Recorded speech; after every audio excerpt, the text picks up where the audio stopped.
Bonjour, je range mon bureau numéro 109 et il n'y a même pas une semaine qui s'est écoulée depuis la dernière. Mais comme il y avait plein de livres que j'avais pas encore eu le temps de chroniquer, et en fait ça va être un petit peu embarrassant pour moi parce qu'aujourd'hui les livres dont je vais vous parler c'était des livres qui étaient en bas de la pile, donc des livres que j'ai lus il y a 2 ou 3 mois. Donc pas toujours parfaitement super frais pour en parler en improvisant. C'est ça la difficulté, c'est improviser sur un livre qu'on vient de lire, pas de problème. Improviser sur un livre, même quand on l'a aimé, qu'on a lu il y a 2 ou 3 mois, c'est pas forcément très simple. Donc voilà, il y a un peu de tout aujourd'hui. Et sur mon bureau, il y a quoi notamment? Bah tiens, je vais vous montrer les choses qu'il y a sur mon bureau et que je ne vais pas ranger. Il y a, parce que j'ai participé à une très très chouette journée d'études il y a 2 semaines à Nanterre, et c'est aussi pour parler de mon travail, je range mon bureau, c'est une sorte de série de vidéos depuis maintenant 6 ou 7 ans, dans lesquelles en fait on peut observer au fur et à mesure la manière dont mes lectures plus personnelles et mon travail se croisent. Et il y a beaucoup de lectures évidemment que je fais qui sont pour mon travail, et j'ai beaucoup de mal, moi, il y a des personnes qui parlent de lecture plaisir, de lecture travail, moi je comprends pas très bien ce que c'est, parce qu'en général j'essaie que de travailler sur des choses que j'aime, donc voilà, donc c'est pas... Donc, et puis bon, il y a des... Enfin je sais pas, j'ai du mal avec cette étiquette-là, peu importe. Donc oui, je disais, j'ai lancé une très longue parenthèse que je suis, je suppose, en train de refermer. Je disais donc qu'il y a 2 semaines, le 13 mai, à l'invitation notamment de Carole Boisdin, mais ils étaient tout un petit comité organisateur super sympa. Alice Chaudemange, Pierre Leroux, on les salue bien fort. Donc une journée d'études sur la retraduction des classiques africains et donc les traductions des classiques africains.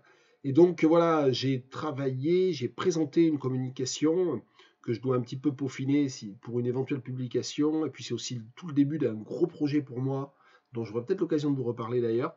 Voilà, donc je suis intervenu sur ça, sur le premier roman de Noureddin Farah, c'est l'auteur sur lequel j'ai fait ma thèse, pour ceux qui ne le sauraient pas. From a Crooked Rib, Noureddin Farah, et ces deux traductions, parce que de manière assez étonnante, alors qu'il y a très très très peu de textes africains qui ont été traduits 2 fois, celui-ci qui n'est pas du tout un classique ou qui n'est pas très connu en fait, en dehors du petit cercle des spécialistes d'Afrique de l'Est et des amateurs de Noureddin Farah, eh bien il a été traduit 2 fois en français, une première fois, une première publication en 1987 chez Hatier Monde Noir, traduction de Geneviève Jackson, et puis en 2000, à titre posthume, une traduction qui en fait date aussi des années 80, au Serpent à plumes collection Motif, par ma première directrice de thèse, grande spécialiste de Farah, Jacqueline Bardolph. Et donc voilà, donc j'ai fait une communication en essayant de regarder et d'essayer de comprendre pourquoi il y avait deux traductions disponibles de ce texte, et ce qu'elles valaient et ce qu'elles disaient l'une et l'autre, et quels effets différents elles pouvaient avoir sur un lectorat français. Donc là, on est en plein dans ma recherche, mais évidemment, sur mon bureau, il y a des choses liées à ma recherche. À 180 degrés, qu'est-ce qu'il y a sur mon bureau? Il y a ça, pas parce que je viens de le lire ou de le relire, mais c'est un texte que j'ai beaucoup aimé il y a maintenant pas loin de 20 ans, je pense. J'ai dû lire ça autour des années 2005-2006. La face d'un autre de Kobo Abe. On va citer les traducteurs, Otani Tsunemaro et Louis Frédéric. C'est une traduction qui est quasiment, oui, qui est à peine postérieure à l'original, parce que c'est un roman de 1964. Il a été traduit en français en 1969. Et en fait, je ne l'ai pas du tout relu, mais je l'avais sorti parce que, allez, tiens, je vais vous en parler. J'ai téléchargé, il y a, allez, tiens, on va le montrer. J'ai téléchargé il y a 3 semaines un réseau social, une application qui est un réseau social qui s'appelle BeReal et que peut-être un certain nombre d'entre vous ne connaissent pas. Il y a 3-4 jours sur Twitter, j'ai lancé un appel à l'aide, au secours, en disant qui veut me rejoindre sur BeReal parce qu'il ne se passe pas grand-chose. En fait, le problème de BeReal, c'est que c'est vraiment une application d'adolescents. Il n'y a quasiment que des ados dessus, ou en tout cas beaucoup de gens de moins de 25 ans. Et moi, les quelques personnes que j'ai pu ajouter ont en fait moins de 25 ans. Donc je me fais vraiment l'effet d'être un supra vieux et c'était pas du tout l'idée. Alors BeReal, voilà, ça c'est mon BeReal d'hier. Alors le principe, c'est que BeReal, c'est une application qui balance une notification et une fois dans la journée. Et donc en fait, c'est une application sur laquelle on ne peut poster qu'une seule fois. On va dire 3 vraiment au grand maximum. Donc elle n'est pas du tout chronophage, elle n'est pas du tout addictive, ou elle est addictive de manière extrêmement discrète, on va dire ça, dans la continuité. J'ai commencé à expliquer comment ça fonctionnait, j'ai pas continué. Je continue donc. Notification, une seule fois dans la journée. On a, une fois qu'on reçoit cette notification, 2 minutes pour prendre une photo, pour poster son BeReal. Mais on n'est pas du tout obligé de le faire sous 2 minutes. poster un BeReal, c'est quoi? C'est au moment où vous êtes, à l'endroit où vous êtes, vous prenez une photo et en fait, ça prend une photo avec la caméra arrière, avec la caméra avant, ce qui veut dire que si vous ne bougez pas du tout votre téléphone, c'est normalement le principe, ce que vous postez, c'est ce que vous voyez, et puis ce que voit le téléphone quand il prend un selfie. Donc normalement, un selfie, et puis ce que vous voyez. Alors on peut évidemment tricher, ça veut dire qu'on peut très très bien utiliser BeReal sans jamais mettre une seule photo de soi, il suffit de tourner le téléphone, hein, il suffit de se débrouiller pour qu'en fait les deux photos correspondent à deux choses qui n'incluent pas votre tronche. Moi de temps en temps ça m'arrive de ne pas mettre un selfie, bon là celui que je vous ai montré c'était un selfie à vélo en plus, alors je l'ai vraiment fait à 3 à l'heure parce que je suis vraiment pas très doué pour utiliser le téléphone et pédaler en même temps.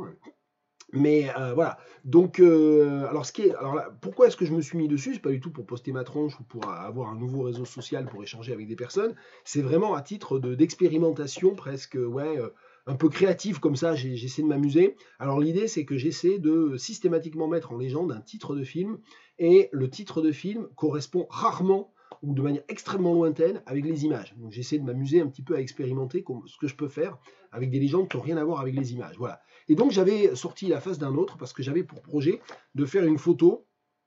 Tiens, je vous en parle pas. Mais voilà, en tout cas, il y avait la face d'un autre. Et je vous dis que je ne l'ai pas relu, et je ne l'ai pas relu. Mais en revanche, j'ai pas pu m'empêcher de l'ouvrir et de rejeter un œil à l'avertissement au lecteur, qui est très curieux. Où est-ce que c'est? Attendez.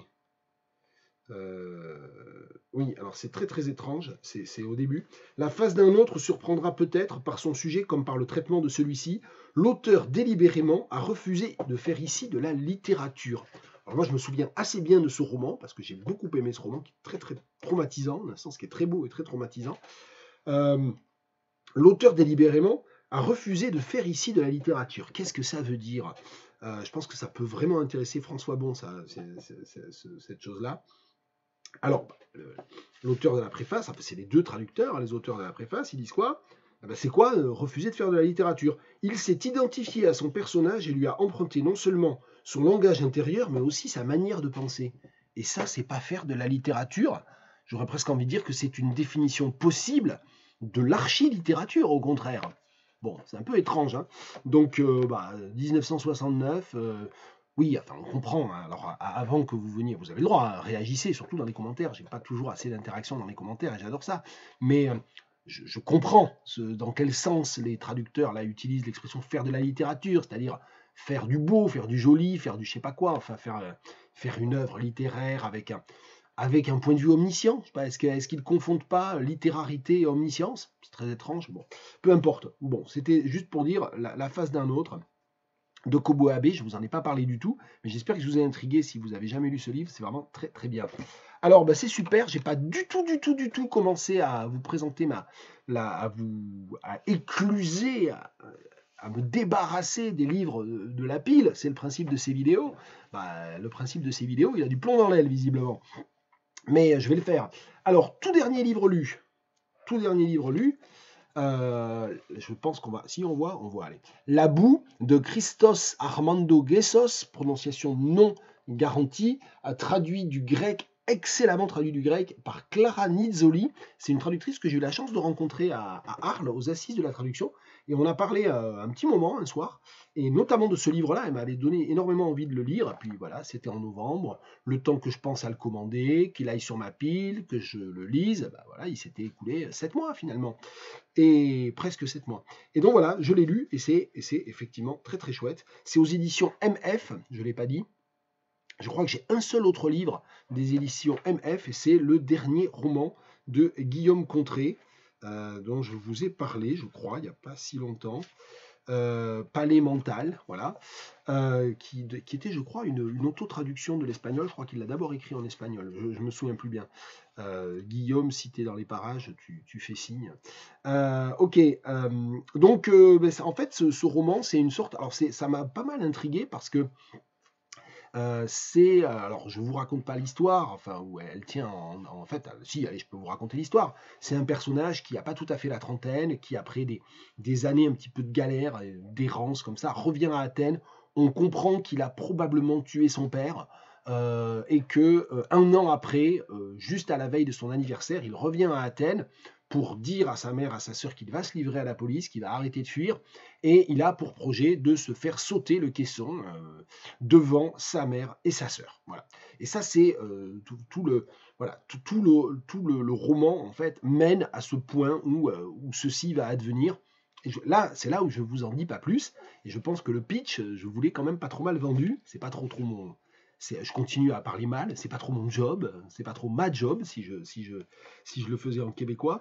Mais voilà, c'est ça l'idée. Normalement, ça doit vous donner envie de lire le livre. Alors, au demeurant, cet aspect intrigue a à peu près aucun intérêt, d'après moi, par rapport à la lecture du texte. Ce qui est super intéressant, c'est la langue, c'est la manière dont l'auteur intègre un très grand nombre d'éléments de la culture et du vocabulaire albanais, puisqu'il est lui-même, je crois, originaire enfin, il fait partie de la minorité albanaise en Grèce. Et ce qui est très intéressant en fait dans le roman, c'est la façon dont le roman montre que les personnes, enfin, les personnes de la communauté de ce personnage sont perçues comme des Grecs en Albanie et sont perçues comme des Albanais en Grèce, ce qui moi m'intéresse énormément parce que je travaille beaucoup sur ces questions de biculturalité aussi. Bah, là on rejoint ce que je disais, c'est-à-dire ça je le lis pas pour le travail, mais ça n'arrête pas de faire des allers-retours, hein, c'est un peu inévitable. Donc c'est très très bien. Je dis que c'est très bien traduit, alors qu'évidemment je ne lis pas le grec moderne et que j'ai pas eu accès au texte intégral. Si j'avais accès au texte intégral, ça serait des hiéroglyphes hein, pour moi, mais ou quasiment. Mais je dis que c'est très bien traduit parce que vraiment il y a énormément la voix est extrêmement prenante, elle est très bien restituée. Enfin, il y a beaucoup de travail sur les niveaux de langue, les niveaux de discours aussi. Donc c'est pour ça que je dis que c'est une très bonne traduction. Je ne vais pas vous en lire un extrait parce qu'aujourd'hui je vais alterner un petit peu. Il y a des livres dont je vais parler un petit peu, puis il y a des livres dont je parlerai très peu, dont je lirai un extrait pour compenser. Voilà. Christos Armando Gessos, La boue, et je vais aller rejeter un œil à d'autres textes traduits par Clara Nizzoli. Pas d'autres textes de Gessos parce que c'est le seul qui est disponible. Il en a écrit 3 ou 4 livres, je crois, et c'est le seul qui est disponible pour l'instant en français.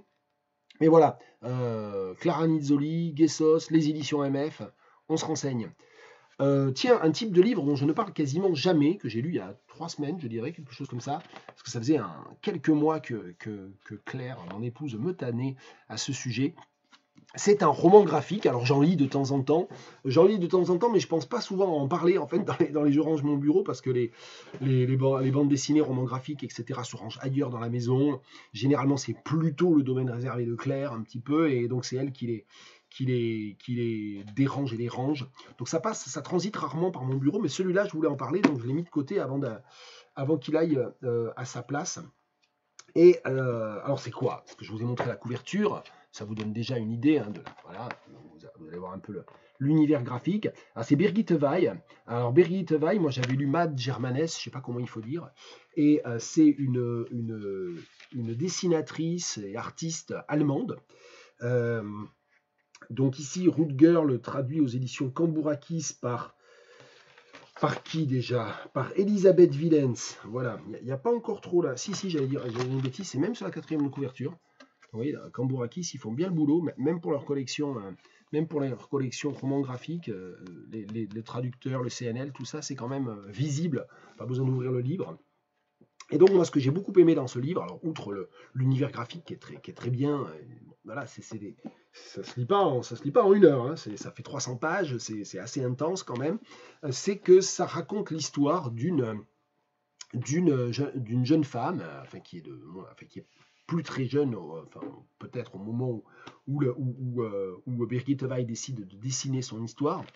C'est Priscilla Lane, si je ne m'abuse, et c'est une afro-caribéenne, en fait, qui, me semble-t-il, hein, si mes souvenirs sont bons, c'est une afro-caribéenne qui est émigrée, qui fait partie de la diaspora antillaise aux États-Unis, et dont Birgit Weill décide de dessiner l'histoire. Mais ce qui est très intéressant, c'est que comme Birgit Weill, pour ses précédents romans graphiques, a reçu plusieurs accusations ou mises en cause au nom de l'appropriation, enfin lui reprochant de faire ce qu'on appelle l'appropriation culturelle, donc un concept très complexe, avec lequel moi j'ai pas mal de difficultés, parce qu'il y a des points sur lesquels je trouve qu'effectivement c'est un outil de réflexion extrêmement stimulant, et d'autre part, très souvent, en fait, ça écrase du sens aussi, donc je suis assez partagé. on pourrait en reparler, mais il faudrait pour ça que je relise beaucoup plus de choses dessus aussi, mais pour voir, pour préciser ce qui me retient, quelles sont mes réticences. Mais bon, c'est juste une parenthèse. Ce qui est intéressant, c'est que comme Birgit Weill avait subi ces accusations d'appropriation culturelle, bien en fait, au lieu de balayer ça d'un revers de la main et de continuer son œuvre comme si de rien n'était, elle a décidé, après avoir commencé à dessiner cette histoire,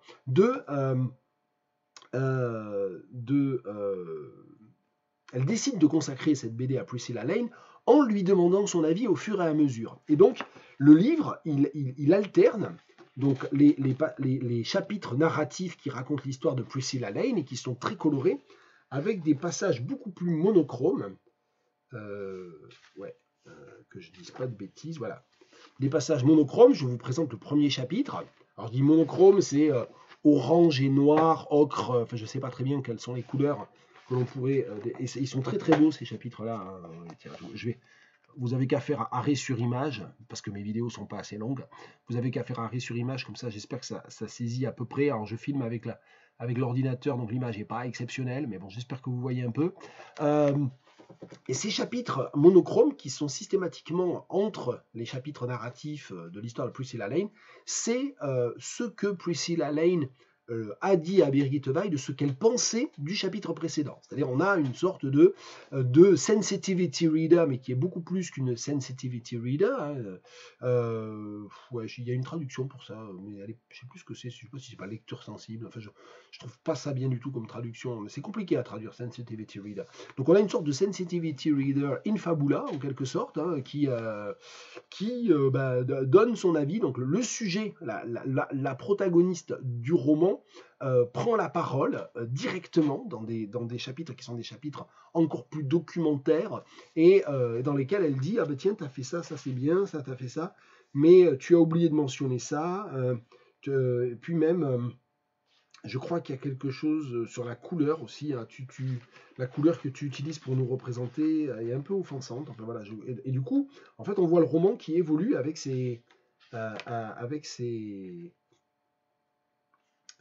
avec des corrections au fur et à mesure. Hein. Par exemple, voilà, il y a une case du chapitre précédent qui est barrée, reprise en ocre et barrée, avec ma mère n'aurait jamais cuisiné pour tout le monde. Donc voilà, dans les moments où Priscilla Lane dit, là quand même, tu brodes et ce que tu dis, c'est pas exact.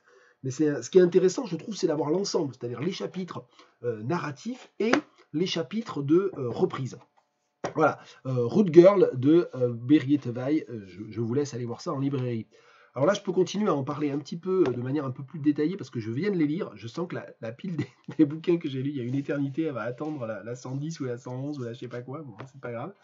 Que je viens juste de lire, ça fait partie des livres. Tout ça fait partie, tiens. Ça, c'est des livres de l'unboxing de la semaine dernière quand on est revenu de Saint-Malo.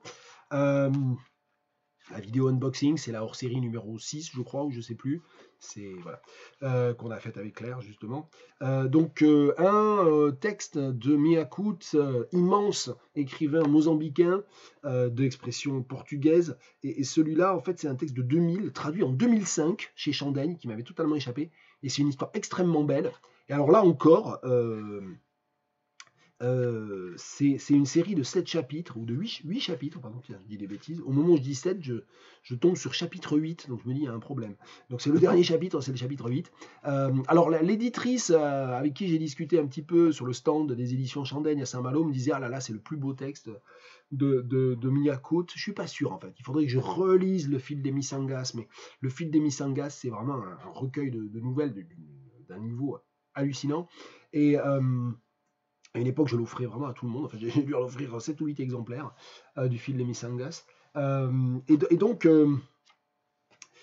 qu'est-ce que je voulais dire alors, on ne peut pas tout à fait comparer parce que ça, c'est un petit texte de 80 pages, non, même pas 70 pages. C'est pas une nouvelle parce que les nouvelles de Miyakote, elles font 3-4 pages. Par exemple, dans Le Fil des Missangas, mais il y en a plein d'autres, hein, des recueils, hein, voilà, les histoires révérées, par exemple, enfin, il y en a plein. Donc là, c'est plutôt une sorte de novella, de bref roman, en 8 chapitres, donc, et c'est quand même très très beau. Voilà, je ne suis pas sûr que ça soit le meilleur, on s'en fout, à la rigueur, c'est un très très beau livre. Tombe au fond de l'eau, sachant que le titre original, c'est Mar Meker, qui veut dire mer me veut. Et en fait, ils ont choisi de traduire par tombe, tombe au fond de l'eau. Hein. Alors, c'est traduit, je ne l'ai pas dit, par Elisabeth Montero Rodriguez, que j'ai vu apparaître, que je ne connais pas du tout. Dont je connais le travail de traductrice, mais que je ne connais pas du tout, et que j'ai vu apparaître il y a 3 jours ou 4, je crois, dans des souvenirs publiés sur Facebook par ma collègue traductrice Sika Fakambi. Et donc, voilà, je ne sais plus ce que je disais. Oui, donc Elisabeth Montero Rodriguez, elle a choisi de traduire Mar Meker, mère me veut, par tombe tombe au fond de l'eau, parce qu'il y a un effet contine, puisque Mar Meker, c'est un jeu de mots sur mal Meker, ben Meker. Je parle pas du tout portugais. Et donc, qui est il m'aime, il ne m'aime pas, hein, ou elle m'aime, elle ne m'aime pas, ou elle m'aime bien, elle m'aime mal, elle me déteste, qui est ce qu'on fait quand on effeuille la marguerite, apparemment en portugais. Bon, donc. Et alors, là où, tiens, je l'ai dit tout à l'heure, là où ça vient rejoindre mes préoccupations de travail du moment, et vraiment très spécifiquement mes préoccupations professionnelles du moment, c'est que ce texte, en fait, je vais pouvoir en parler dans ma prochaine communication, je vais pouvoir l'intégrer à ma prochaine communication, puisque à Nice, à la fin du mois de juin, ou à tout début juillet, je vais participer au grand congrès des africanistes de France, et pas seulement littéraire, hein, c'est vraiment ultra pluridisciplinaire, c'est un très très grand congrès, c'est le congrès du réseau Afrique, hein, du GIS Afrique. Hein, GIS, c'est le groupement d'intérêt spécifique, c'est un truc mixte du CNRS et d'un certain nombre d'universités françaises. Et j'y étais allé à Toulouse il y a 2 ans, c'est tous les 2 ans, et cette année c'est à Nice. Et j'ai 2 collègues qui ont constitué un atelier autour des questions des réécritures historiques et du rapport entre écriture et histoire dans les littératures postcoloniales africaines, et je vais parler d'un roman kényan qui s'appelle House of Rust, de Hadija Bajaber, et c'est un texte absolument bouleversant, enfin très très fort, extrêmement bien écrit, et en fait il y a des liens, on va dire, thématiques, et même des liens stylistiques, entre le texte de Badjaber et ce texte de Mirakout.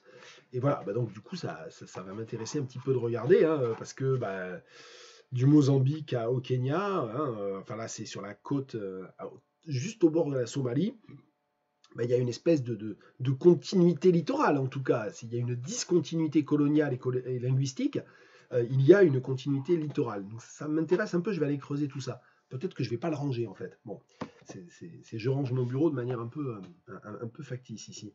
Toujours un texte lu très récemment suite à l'unboxing au retour de Saint-Malo. Un autre texte des éditions Anacaona. Hein, je vous ai parlé d'un colonialisme chimique l'autre jour dans ma précédente vidéo. Là, c'est le Pacte de la Blanchité de Sida Bent. C'est traduit par Paola Anacaona, bien sûr, l'éditrice elle-même.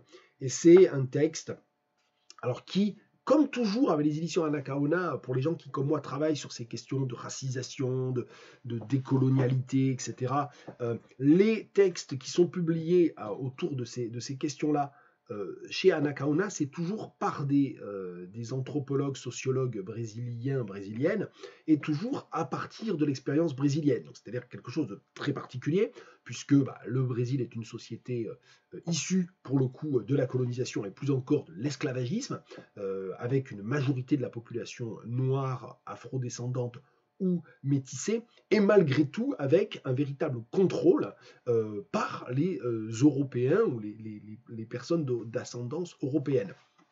Donc ça, c'est toujours très intéressant de relire ça. Donc là, en l'occurrence, sur les définitions et les articulations de la question de la blanchité, ce texte ne m'a pas appris des milliers de choses, mais en revanche, c'est une manière de revisiter les concepts sur lesquels je travaille déjà énormément en termes de racisation, à partir de cette expérience brésilienne. Et c'est super intéressant.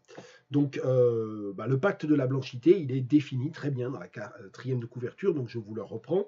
Un accord souvent inconscient d'autopréservation qui unit les personnes blanches dans la défense de leurs intérêts. L'autrice lève le voile sur le système de sélection qui accorde moins de chances et d'opportunités à mesure que l'on s'éloigne de l'idéal de la blanchité. Et donc c'est très très bien. Ce qui est intéressant, c'est qu'en fait, Sida Bent, elle est psychologue en fait. Hein, donc c'est ça qui est très intéressant.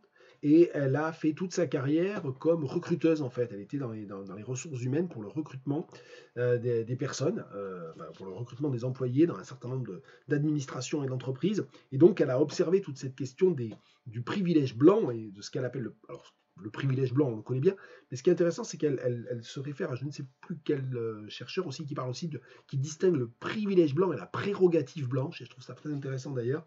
Ça fait partie des choses que j'ai apprises. Ouais, je dis, j'ai pas appris grand-chose, si j'apprends plein de choses quand même malgré tout.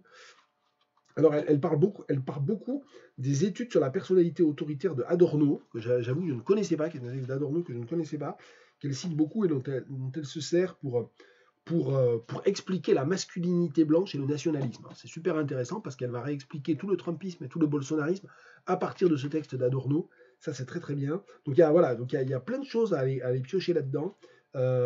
C'est très très bien expliqué avec beaucoup de. Voilà, avec des retours évidemment sur la situation historique. Et on peut le voir même dans le plan du texte, hein, si de manière un peu feignante, je me contente de vous lire le sommaire. Qui n'est pas redonné. Attendez, je regarde, il n'y a pas de sommaire ni de table des matières, peut-être. Si, bien sûr, il y a une table des matières.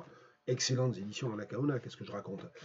Le pacte narcissique, blanchité et colonisation européenne. C'est vrai qu'il va y avoir un premier chapitre, où il y a un premier chapitre qui est un chapitre de théorisation à partir de ses compétences de psychologue. Puis il y a un deuxième chapitre qui va être plutôt la contextualisation historique. Un troisième chapitre qui va plutôt revenir sur les questions économiques de racisation, ça s'appelle le capitalisme racial, et ensuite elle va développer ces différentes questions. Donc le quatrième chapitre que j'évoquais à l'instant, personnalité autoritaire, haine narcissique, masculinité blanche et nationalisme. Chapitre 5, les études sur la blanchité. Chapitre 6, être blanc, blanche. Chapitre 7, le racisme institutionnel. Chapitre 8, le cas des femmes. Chapitre 9, agir concrètement contre les discriminations. Donc ça, c'est intéressant. Elle prend dans le cas du CERT. Le CERT, je ne vais pas dire de bêtises. C'est le... non, c'est quoi le CERT? Je ne vais pas y arriver. Centre d'études des relations du travail et des inégalités. Voilà, donc c'est au Brésil. Et enfin, projet de transformation et conclusion. Donc voilà, c'est un texte qui va évidemment de l'analyse critique, approfondie, à la prescription, c'est-à-dire à proposer des solutions. Donc c'est vraiment très bien. Le pacte de la blanchité, Sid Bent. Lu récemment, et les post-it témoignent que c'est un texte qui a été lu par Claire avant d'être lu par moi. Le tout dernier livre, me semble-t-il, de Chloé Delhomme, hein, c'est un petit roman, Fallers, dans la collection Point Féminisme, je crois, je ne sais plus comment elle s'appelle cette collection. Ouais. Alors un livre qu'il faut lire en écoutant les chansons que Chloé Delhomme a elle-même composé, chanté, etc. C'est tout un album. Il y a le QR code, je ne sais jamais comment il faut dire en français, le QR code, mais je disais queer code, mais je trouve finalement c'est pas mal, queer, avec bon bref, peu importe, dans cette collection-là en plus. Le QR code, tiens, ça y est, il y a le machin qui se barre. Donc voilà, donc il y a des chansons qui vont avec, qui sont donc il y a certaines chansons qui sont des chansons de Chloé Delhomme, qui sont chantées, en fait, qui sont attribuées au personnage du roman, donc il y a une espèce comme ça de va-et-vient un peu intertextuel, intersémiotique. Et c'est un texte très drôle en fait. C'est un texte très drôle qui part un petit peu d'un principe comme ça rapide, qui est que faire. Vous savez la question, une des questions fondamentales du féminisme contemporain, c'est que faire pour que les hommes arrêtent de violer. Et donc Chloé Delhomme, elle imagine des femmes qui, sans se connaître au départ, mais qui finissent par réussir à se rencontrer et par former une sorte de communauté un petit peu clandestine, des femmes qui se rendent compte qu'elles ont le super pouvoir, toutes après avoir subi des agressions sexuelles, hein, donc c'est vraiment le point commun, des agressions sexuelles de styles divers, hein, en l'occurrence, elles ont le pouvoir de faire exploser les bites. Donc, je le dis comme ça parce que c'est dit comme ça, de faire exploser les sexes masculins. Bref, d'où le titre Fallers, qui est une référence aux scanners de Cronenberg, à la capacité à faire exploser les cerveaux, les têtes. Donc là, Fallers, c'est la capacité, le pouvoir de faire exploser les tubs. Et donc bon, le point de départ est quand même assez, j'allais dire savoureux, je ne sais pas si on peut dire ça comme ça, mais très in your face, j'allais dire, je sais pas comment le dire, enfin très brutal et très est très drôle en fait, parce que c'est écrit avec beaucoup de drôlerie. Il y a quelque chose de très rabelaisien dans la manière dont elle le fait, mais c'est Rabelais, qui a été traversé par tout ce qui n'est pas Rabelais, c'est-à-dire Wittig, voilà, le féminisme radical, les études de genre, et puis surtout, en fait, toutes les questions extrêmement contemporaines, pour le coup, de lutte contre l'hétéropatriarcat, de féminicide, de violences sexuelles et sexistes, etc. Donc voilà, donc c'est un texte qui est très... bon, ça se lit assez vite. Moi, j'ai trouvé que ça mollissait un petit peu sur le milieu. J'ai pas lu, j'ai pas ri et adhéré tout au long. Ça reprend un petit peu d'énergie à la fin. La fin est assez réussie. Mais voilà, j'ai trouvé que c'était un petit peu vite fait, un petit peu bricolé vite fait par moment. Mais voilà, c'est très drôle et c'est pour le coup très pertinent, je sais pas comment le dire. Fallers de Chloé Delhomme, ça vient de sortir aussi. Alors, oh là là, les livres dont j'ai pas...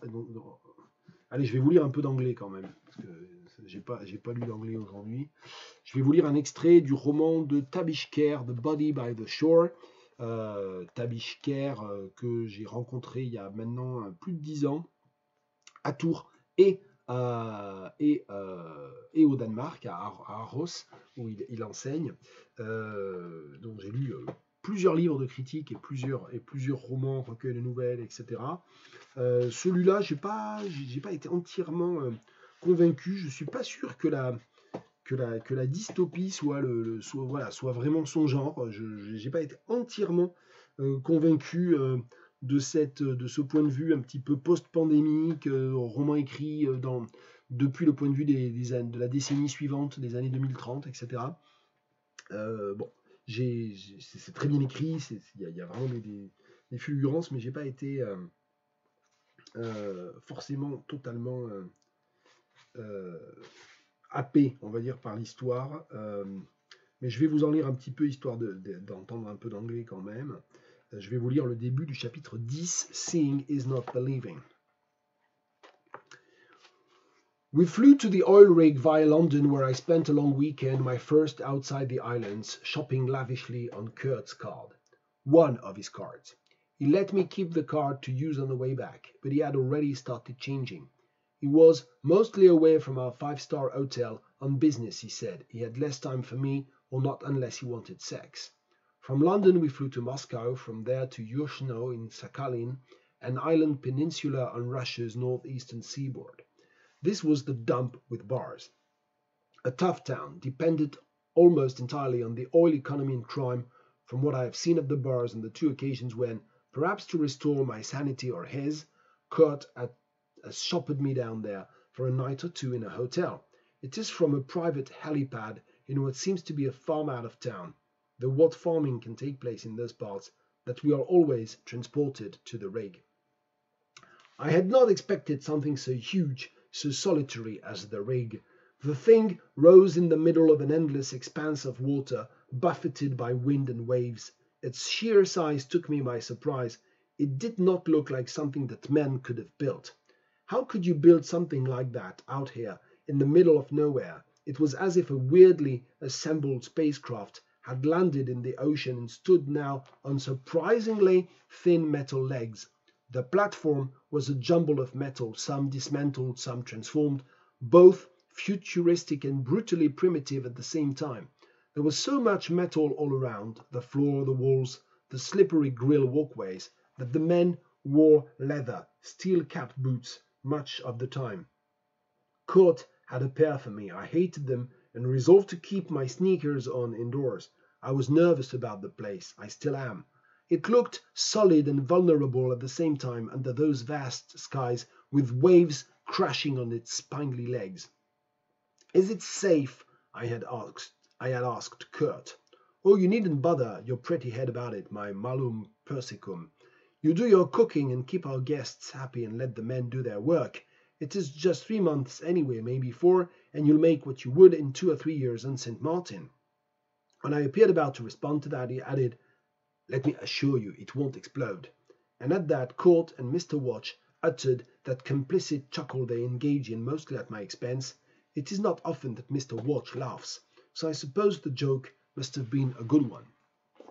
Et comme je vois que le temps file, parce qu'il faut quand même que j'aille à la fac, j'ai plusieurs réunions ce matin, je vais rapidement finir en lisant un poème d'un des derniers recueils publiés aux éditions Projectile dans la collection Shahinr, la collection de poésie, et je me garde un recueil que j'ai énormément aimé, celui d'Estelle Coppolani, pour un peu plus tard.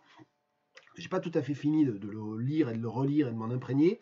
Celui-là, c'est un poète haïtien. On parle beaucoup d'Haïti. Je parle pas mal d'Haïti en ce moment.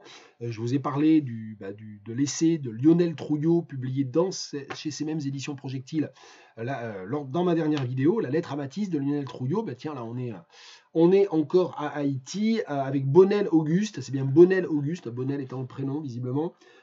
C'est un écrivain qui a à peu près mon âge en fait, et dont j'avais jamais entendu parler, honte à moi, mais Haïti est très prolifique aussi, et donc qui a écrit plusieurs recueils et au moins un roman, je sais pas. Voilà, et c'est un beau recueil, hein, mais je suis pas, je sais pas, c'est pas une poésie qui me parle énormément. Il y a toute une partie du recueil au milieu, ça j'aime bien, qui est en bilingue, créole français. Donc celui-là, par exemple, Farah Martine, voilà, qui est traduit d'ailleurs qui n'est pas traduit par lui. En fait, les poèmes sont en créole et les traductions sont de plusieurs écrivaines différents, et d'ailleurs il y a des traductions de Lionel Trouillot, de Yannick Lahens, donc on retrouve tout Haïti dans ce livre.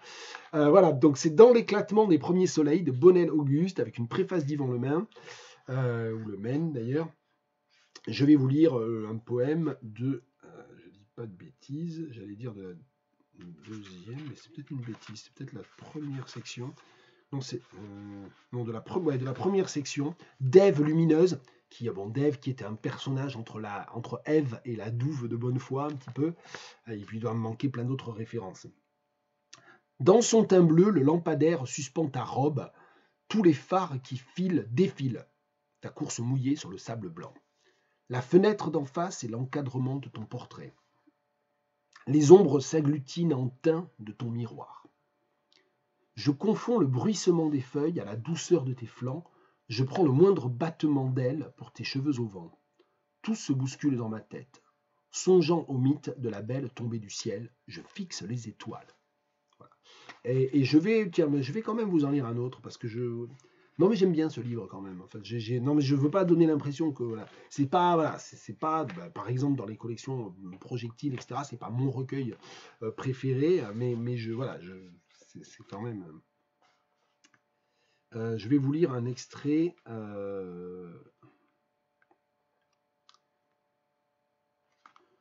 d'une section qui s'intitule Fulgurance, ce qui en soi est déjà tout un programme, qui est presque il y aurait l'esthétique de la fulgurance. Je ne sais pas s'il y a une thèse, mais il y aurait une thèse à écrire sur l'esthétique de la fulgurance. Bon, Franck Etienne serait immédiatement dans le corpus, mais voilà, dans les littératures haïtiennes. Fulgurance, donc page 105. Sous l'insolence de la soif, l'eau fait de son étanchement un long sillage d'araignées venimeuses, un cheminement de métaux qui gêne dans l'élévation crayeuse du levain. Le pain est une bouchée d'écartèlement. C'est très beau, hein. Donc je voulais pas. Puis voilà, au moins je l'ai lu, je l'ai fait entendre, et puis on n'a pas tous les mêmes goûts. La prochaine fois ou la fois d'après, je vous parlerai certainement plus longuement du recueil d'Estelle Coppolani. Et puis si ça se trouve, moi je préfère Estelle Coppolani, et puis on s'en fout, c'est pas grave. Et puis on n'a pas besoin de préférer toujours ou de justifier. Très très bien quand même, hein. Donc dans l'éclatement des premiers soleils, Bonnel Auguste, et puis avec un petit rappel, allez regarder le catalogue des éditions Projectiles. Voilà, j'ai pas parlé de beaucoup de livres, et j'ai parlé de beaucoup d'autres choses aussi. C'est comme ça, vous écoutez pas, il y a le chapitrage en dessous, vous mettez les commentaires. Si vous êtes super sympa, vous partagez sur les réseaux sociaux, mais je vous en demande pas trop quand même. Allez, bonne journée.